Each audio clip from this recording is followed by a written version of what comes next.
Welcome back to another video. In this video, I'm going to finish off these duct tip nails with this design. I'm going to use my No Wipe gel top coat, and I'm going to add on these rhinestones for a French rhinestone. So I'm going to use this heart, and you can use any other shape you like, but I'm going to use a square or a little diamond, and I'm going to place it on the other side.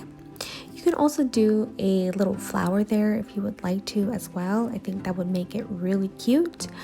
And I'm going to add some large rhinestone in the middle and smaller as I go around the nail.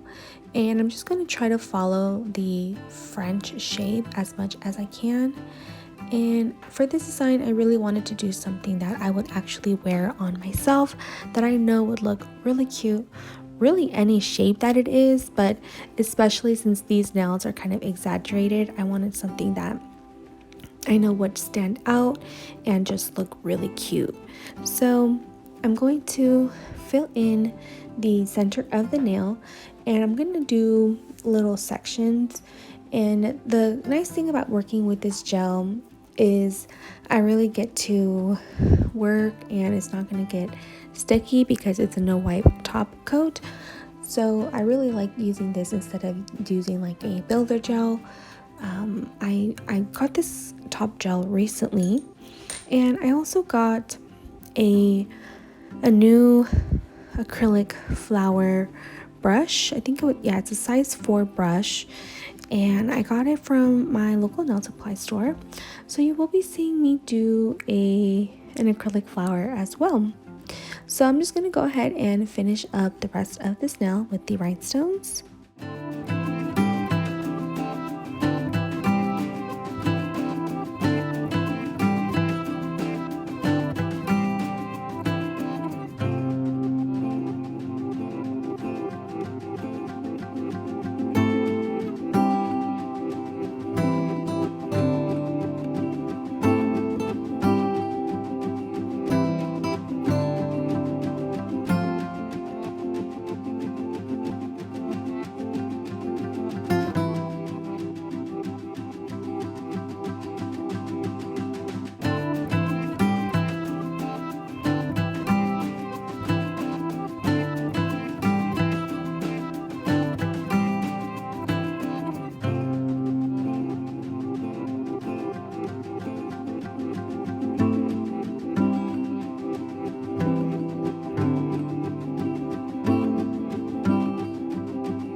This is the new brush that I was talking about, the size 4 brush that I got from my nail supply store.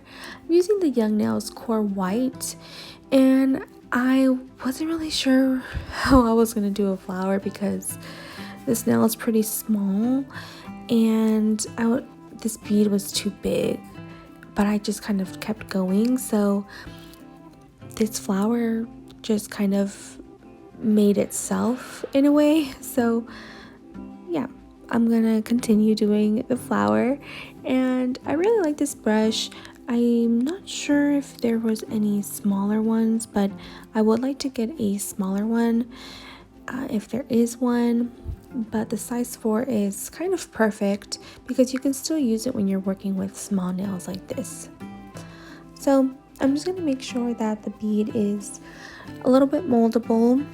And I really do like the brush. It's going to take some getting used to. This is my first time trying it out, so it's going to take some time to get used to. So I thought I'd kind of show you a cute look with this brush, with this new brush. And hopefully you like this acrylic flower. So I'm just doing 2 beads, one on top and one on the bottom. And I'm going to do one in the center on the side. And you can do this on both sides, but you can just do it in layers and sections. And what's really nice is that these flowers actually come out really flat, so you want to make it kind of as flat as you can. The more it starts to mold and get hardened, so you can encapsulate the flower if you do it this way, but I just chose to leave it as so on top of the nail because I didn't really plan to do this flower exactly like this, but it just kind of happened. So I'm going to do another layer of petals, and you can do this any shape. There's no right or wrong way to do it as long as you're working in little layers like this to give it that illusion, right? So you want to make sure that you're leaving a little bit of color poking through the bottom because of the bead of the petal, because that's what's going to give it that dimension. You don't want just a full white to show. Hopefully that makes sense. And the thing that I really like about this acrylic is that it does mold pretty quickly. So any type of acrylic that is going to be either like a speed powder or a core powder, it's going to work. And as long as you're draining the brush, it's going to make it easy to work with as well. And I'm gonna try to do more of these shapes of these acrylic flowers now that I have, or different varieties of acrylic flowers I should say, now that I have this new brush, because I've been really needing a new one since the last time I tried it and it came out really terrible because my brush was just a little worn out. So with this flower, with this petal, I'm going to take a bead and kind of flatten it around it, and this really gives the illusion of it opening up. This is one of my favorite parts to do, and it's crazy because I haven't really done too many of these flowers, so that's why I kind of want to perfect them and do different ones, so that'd be pretty cool. So now that I am done doing this flower and it has hardened, I'm taking that same top gel and I'm going to add some gold caviar beads in the center. You can also add a rhinestone or just kind of curl the acrylic inside as well. What are you doing, Gigi? Oh my god, he's just crazy. Okay, and that is the pinky nail. Now I'm going to do a white French on this pointer. It would be cute if you add some glitter or something like that, some smaller caviar beads, but I'm thinking I really want the middle two nails to speak for themselves and the other two nails as accent nails. So I'm just going to continue this French tip.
Now that I'm done with the French tip, this is Gigi.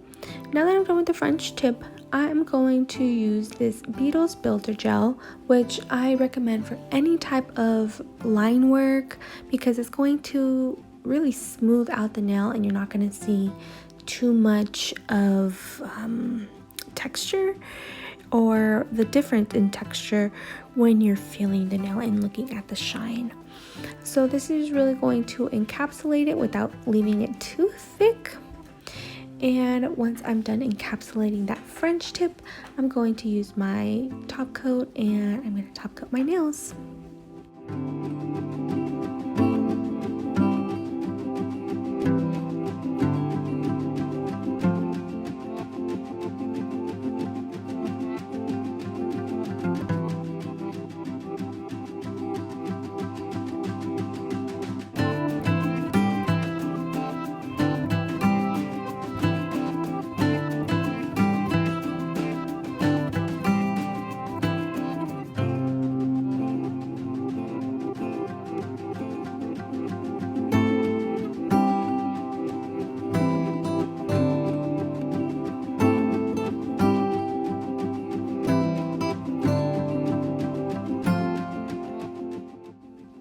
Alright, and this is the finished design. We have the two rhinestone French tip nails, a regular French tip nail, and the accent 3D acrylic flower. And I hope you like this video. Let me know what you think, and thank you so much for watching. I'll see you in the next video.